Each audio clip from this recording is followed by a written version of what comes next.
années s'enchaînèrent. Prince Maclean devint un brillant étudiant. Grâce à son intelligence et à sa persévérance, il obtint des bourses et gravit les échelons. Petit à petit, il réussit dans les affaires, bâtit une fortune immense et son nom devint connu et respecté. Partout on admirait ce jeune homme parti de rien pour devenir un grand de la société. Mais lui n'oublia jamais.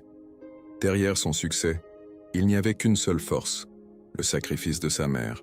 Il l'installa dans une belle maison, lui offrit une vie digne, et chaque jour il lui disait « Maman, tu es ma reine ?» Tout ce que j'ai, c'est grâce à toi. Pendant ce temps, l'homme qui l'avait abandonné connut la chute. Autrefois riche et entouré, il perdit tout. Ses affaires échouèrent, ses amis disparurent, et la maladie s'installa dans son corps. Devenu pauvre, seul et malade, il errait comme une ombre, rongé par le regret. Un soir, affamé et désespéré, il se traîna jusqu'à une grande maison qu'il connaissait. C'était celle de son fils. Les mains tremblantes, il frappa à la porte. Prince Maclean ouvrit et resta figé. Devant lui se tenait un vieillard amaigri, sale, les yeux pleins de larmes. « Mon fils !» balbutia-t-il, la voix brisée. « Pardonne-moi. J'ai été un lâche, j'ai fui mes responsabilités. J'avais de l'argent, mais je t'ai abandonné. Aujourd'hui, je n'ai plus rien. J'ai perdu ma richesse, j'ai perdu ma santé, j'ai perdu mon honneur. Qu'aie pitié de moi.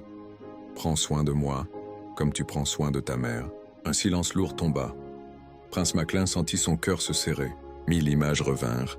Sa mère en larmes, ses nuits de faim, ses humiliations, ses douleurs. Tout cela, il le devait à l'absence de cet homme.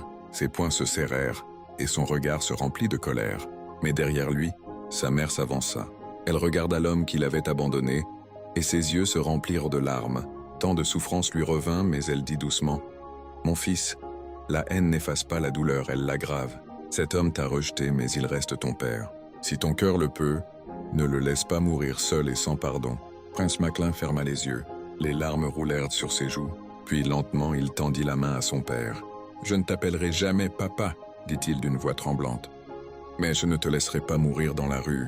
Je t'aiderai, non pas parce que tu le mérites, mais parce que ma mère m'a appris la dignité et le pardon. » Alors le vieil homme éclata en sanglots. Trop tard, il comprit ce qu'il avait perdu. Il avait voulu sauver son argent et sa liberté, et il avait perdu son fils.